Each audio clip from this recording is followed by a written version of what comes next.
Hey everyone, welcome to Steadfast Care Planning, where we plan for care to live well. I'm your guide, Kelly Augsperger. Today, I have with me Courtney Markley, owner of Markley Coaching Group, where she's on a mission to get people comfortable talking about money.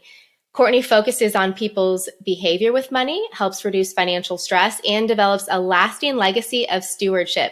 Courtney, thanks so much for being here. Thank you so much for having me, Kelly. I'm excited. Me too. Well, Courtney, let's jump right in. Today, we are going to be talking about the empty chair. And I know that you aren't afraid to have difficult and often emotional conversations with your clients. And one of those conversations is about the empty chair. Tell people, first of all, what does the empty chair represent? And then second, what do people need to know and do to prepare for that empty chair with their finances? Yes, absolutely. So when we talk about the empty chair with our clients, we're referring to a time where when they're married and then one of the spouses passes away. That is the gentle way of us talking about a spouse passing away, is the empty chair. It's such an important topic, and actually our clients say that this is the most valuable topic that they talk about with us because a lot of people don't create that space to think about it. It's not something really fun that we enjoy spending time talking about and thinking about, right? Right. You and I are kind of the oddballs where we talk about it all day, every day, right?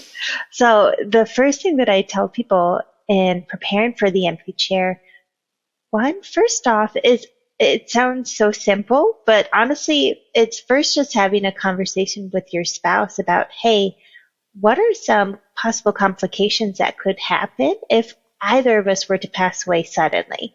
Normally, it's not something, unless there's already a long-term illness, normally there's not something that you plan for, but it can happen pretty suddenly, right? And you don't want to be in the midst of chaos and then say, okay, now what? So Right. there's a few things that we encourage people to talk about. The biggest one being finances.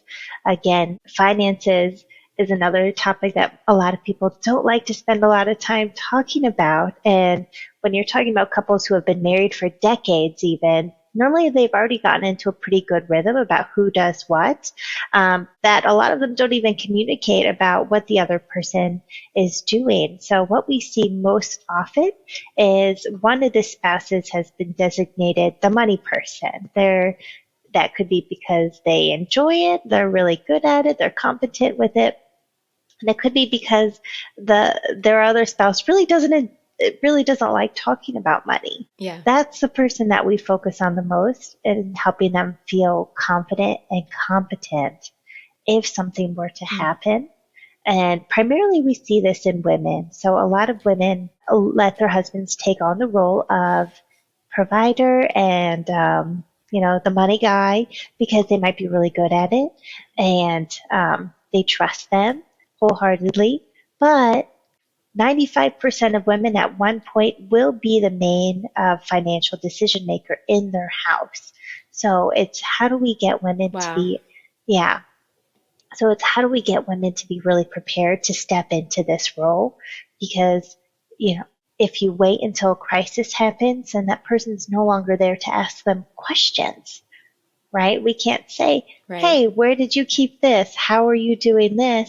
They're no longer there. So it's really important that the first step is just coming together and talking about these things. So there's actually two little activities that I'll have clients do. And again, it sounds a little morbid or a little silly, but it's actually quite an eye-opener. So the first one is, and I love this, I just recently had a client do this, a married couple in their early 60s, and they communicate about money fairly regularly, but the husband still takes on the main role of actually logistically getting everything done. So we came up with a little plan where for 1 month, he wasn't allowed to do anything. And she had to pay all of the bills. She had to, make sure the financial house was in order, and she wasn't allowed to ask him any questions. So we were essentially, Wow. yeah. Yeah. So we were essentially removing him from the equation to say, okay, if he were no longer Yeah. around and you have to figure it out, how do you do? And What a great test. Yeah. it was, and she was such a trooper. They both were. They both totally played into this role just to say, hey, we love each other enough. We want to make sure that we're prepared. And especially the husband, he felt, just a big burden on him. What's going to happen to my wife if I'm no longer around? I really want to make sure that she understands how to run our financial house. So at the end of the month, came back together, asked how they did, and she didn't realize how much she didn't know. She didn't realize. And it was a huge eye opener for her because although they talk about where the money's going, she's not the one logging in and paying the bills. She's not the one who ever goes to the bank or any of these things, dealing with insurance, anything like that. So it was a huge eye opener for her. That's one scenario that you can play out with your spouse. I love that role playing because it's giving them a chance to step up to the plate and let's practice this before you're in crisis mode. Exactly. That way, Exactly. if you do make mistakes or you're not sure what to do, you're going to work out those kinks before that empty chair situation happens. That is such a valuable, really test. Yeah, I love that, Yes. Courtney. Yes. Thank you. The second role playing that we do, again, we're trying to make this feel as real life scenario as possible, right? And this is one that I suggest, especially for my couples who already feel like they're pretty prepared. They already have their will in place, they have their insurance in place and all these things. So they say, we think we're well prepared. So I'd like to take them through this next role play where I would say again, okay, let's pretend that you both have just suddenly passed away. Okay. And now walk through the steps that your survivors, kids, relatives, whoever they might be, how would they go about finding this information? What steps would they need to take? Do they know the name of your insurance provider? Do they know where you bank? Do they understand how to contact, your mortgage lender and all of these different things? So we walk them through those scenarios as well.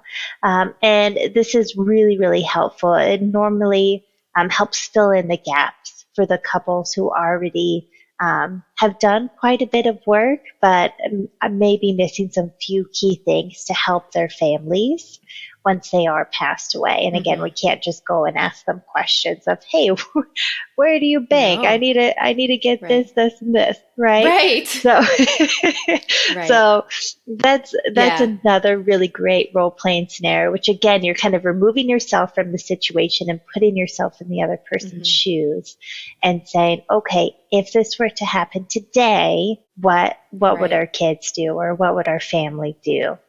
And is this going to be a burden to them? Right.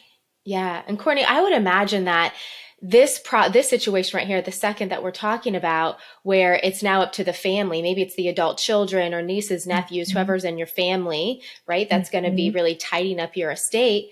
That's probably thought secondary as opposed to, well, if I pass away, what's my spouse going to do? So if you've got both Right. spouses gone and you do have adult children, you've got family that need to take care of your estate. What do they do? So both of these scenarios are really great to role play through. I love that you take an active and proactive approach with your clients and do this. And I'm so glad you brought that up because, and I know I've shared this with you as well, so that you can have it for your clients, but I created a roadmap to extended care planning and a survivor's guide. And in that roadmap, there are lots of questions. Where do you keep documents, location, who is your financial advisor, estate planner, insurance agent, where do you bank, and then all the account numbers so that you can really have a log of where this information, is, who the important people that your family needs to talk to. So it's, yes, please fill this out, have these conversations so that your family's not in crisis mode, but they know exactly where to find the information. They know who to talk to make it a Mhm. little bit easier. We know it's going to be hard. It's always hard when a loved one passes away. But if we can Mhm. relieve some of that burden, we are Mhm. reducing consequences, right? Financially, physically, mentally, and emotionally. So, Exactly. yes, have these conversations with your spouse, with your family, with your financial advisor, your financial coach, like Courtney, to be able Yeah. to get your ducks in a row, right? Yes. Yeah, Yes. we want people to have a plan. Yes, absolutely. And I've seen your roadmap and it is so detailed and wonderful. So I love all the work that you've put into it. And it is really I would say, priceless tool for people to use. Thank you. Appreciate that. I mean, that's the Yeah. idea is we want families to be prepared no matter the situation. So we want to Mhm. give them resources and tools so that they can have that at their fingertips and fill it out. Don't just keep it in a file and not fill it out, but fill it out so your family has a plan and they know exactly what to do and where to go and who to talk to. So yeah, great, Yes. great points, Courtney. And I will say, even I think leading up to that empty chair, so even before that chair is empty, maybe you Mhm. have a spouse that is currently needing care or might need care in the future. What do you do in that situation? And you want to have conversations with your spouse before they're at that point, right? Because they Exactly. might still be living, but what if they're not cognitively or even physically able to have these conversations with you?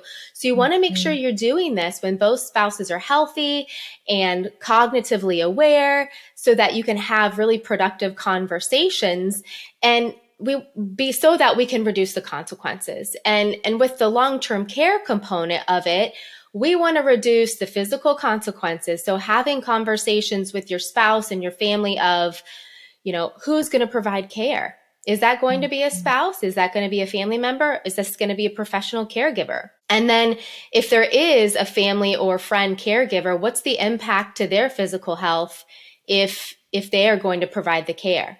Are they willing to do that and can they do that? We know there's a huge caregiver burnout.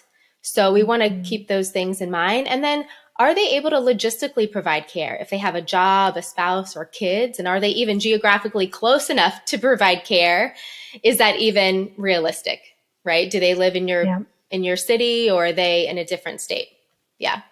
And then mentally and emotionally, it's so stressful when there's an LTC situation. So, what's the impact to their mental and emotional health? Will they be able to cope with the stress if you have a family member providing care? And how are those sibling relationships affected? One adult typically takes on more responsibility than the others. And so, how is that going to affect these sibling relationships down the road? And then Mhm. financially, we know paying for care can be really expensive and disrupt really your retirement portfolio and your plan. And I'm sure you see this, Courtney, Yes. right? Oh, yes, How absolutely. an LTC situation, yeah, can derail a plan. So being able to Mhm. figure out how you're going to pay for that care and are there tax consequences if you don't have an LTC insurance policy? Will the surviving spouse have enough left over to maintain financial security? Are they Right. able to continue really leaving those legacy and inheritance goals? A lot of things to consider, questions to talk about with your spouse, with your adult kids beforehand, Yes. right? We want Yes. this to be proactive. Yes, And I know absolutely. And you're so good at doing this, Courtney. yeah, and I want to expand on one thing that you just said there because it's so powerful, and I really want people to grasp this that if there's not long term care insurance in place, and then they move into a situation where they're needing long term care, it can so quickly drain all of the savings and the legacy that they were working their entire lives to build. And I Mm-hmm. think that, Mm-hmm. no one ever thinks it's going to happen to them, right? There's always going to be Right. more time. There's always going to be more money. Mm-hmm. But again, I go back to what the statistics show us. So 2/3 of widows expect a decreased income after their spouse passes away. A Mm-hmm. lot of times, not every time, but a lot of times there's a situation where the husband moves into long-term care, drains all of their nest egg, and then the wife Mm-hmm. is left again with very little to no nest egg and a decreased income after their spouse passes away. That is not the place that you want to be. I just recently heard a very, very tragic story of how a woman lost her husband and her house within the same month Oh. because there was Mm. there was just no planning in place. And so that is not the legacy that you want to leave your family. So really, No. it can happen to anyone, and there's no more time. Do it today. Those are the things I want to capitalize on. There's no more time. Do it today. Yeah, Plan now to reduce consequences later. Absolutely. exactly. And now for a brief message from our show's sponsor. As the premier long-term care planning designation, the CLTC, Certified in Long-Term Care Training Program, focuses on the discipline of extended care planning, providing financial advisors with the tools to discuss longevity and its consequences on a family's lifestyle and finances. Look for the CLTC designation when choosing an advisor. What are some best practices when talking to your spouse and your kids about this, Courtney? I mean, you've already given us some great, just practical ways, even role playing, how to do that. But even is there a specific age on when people should do this, Yeah. or how or where? I love this question. I really do. I think you can start talking to your kids about it at the conversation I think just changes as your kids grow up and mature, right? Um, Mm-hmm. so again, as soon as you have that plan in place, I would make sure that your family is aware of what it is. Because even let's take your roadmap Okay. tool. Let's say a couple does all of that, but then they don't tell their family about it. Well, then the tool again has lost Right. all of its purpose, right? Yes. What Right. I Yeah. see, what I see most regularly, whether it's spouses who are having trouble communicating, or the spouses are aligned but they're having trouble communicating to their adult children, normally there's a sense of I'm trying to choose my words carefully. One, there's some boundary issues typically, and another Mm-hmm. thing is there's just a lot of relationship dynamics that go on, right? Sure. These Yeah. are usually uncomfortable conversations. It's Mm-hmm. uncomfortable to sit down and say, hey, if something were to happen to us, who would be getting this money? This is who would be taking care of this, all of Mm-hmm. these things. Well, again, it's a heavy conversation. But I think we need to start reframing that in our mind to say, one, it's not about us, right? It's not about Right. the people who are doing the planning. It's who we're planning for, which is our family, right? Yes. Yes. It's Absolutely. you've mentioned it a few times. We can't necessarily control, obviously, the emotional stress or the emotional mental burden that's put on someone when they lose a spouse or a parent or loved one, but Mm-hmm. we can control a lot of other things leading up to it, and even just the security in Mm-hmm. knowing that, hey, there's a plan in place, and I can just Mm-hmm. by default go right to the plan and just kind of focus on my Yep. emotions and my mental health because the plan is already there. So the Right. biggest the Right. biggest advice that I would give someone is don't shy away from the tough conversations. You need to really lean into Mm-hmm. them now, and the more you have them, the easier it gets. But don't Agree. leave things on the table. The example that I gave you of the woman who lost her spouse and her house, that situation could have been Mm-hmm. avoidable if they would have had Mm. conversations while he was still alive. There's a lot of things to be said about just saying the tough things and getting it out. Um, Yeah. yeah. That's right. Don't be afraid to have those conversations. You'd rather do it now when you have more control versus after the fact when it's too late at that point. So do it Yeah. now while you have the time and you are competent and you're able to do this. So take action now. Absolutely. Courtney, I love that positive spin, right? We are able to do things right now. We have control over the decisions we make now. So let's talk about how we are doing this for our family. We love you so much that we want to have this really awkward, difficult conversation so that later on, it's easier for you. It's easier for your siblings. It's easier for, the spouse. And so let's focus on the good in it and what we can do, how we can stay in control as much as possible, knowing that we don't know when this is going to happen and how it's going to happen, but we can do something about this right now. So focusing on the positive, shedding light there and calling it out for what it is. Yes, it's awkward. It's uncomfortable, but we're going to do this and we're going to do this together. Yeah, absolutely. I mean, that's what families are for anyways, right? Yes. We Yeah. have to get in there. Yep. Yeah, we can't shy away from the hard conversations. And so that's normally when I'm talking to someone about, preparing for the empty chair, this is where our conversation normally ends up is there's an uncomfortable conversation that needs to be had. And that's what's hindering the progress and moving forward in the planning. So that's what family's for. There's a big gift here in that it's just creating another opportunity for you to grow closer together and move forward together. So, and at the end of the day, when all things are said and done, they're going to be really grateful that you took the time to prepare them and get everything in order. So it's truly a gift if you look at it in a positive light. Amen to that. Total agreement there. Yes, love that, Courtney. If someone is listening who has recently lost a spouse or someone close to them that managed their finances, do you have any advice for them? Yes, slow down. There's no rush. If you've just recently lost a spouse, there's going to be a lot of important decisions to be made financially. There's no rush, right? So slow down. I encourage people as long as legally there's nothing pressing them, try not to make any big financial decisions at least for 6 months. Don't go buy a new car. Don't move. Don't change all of your investments dramatically. There's a lot going on. You're processing a lot. So as long as you can help it, don't make any huge financial decisions right away. Get support from people that you know and trust. That's the biggest thing.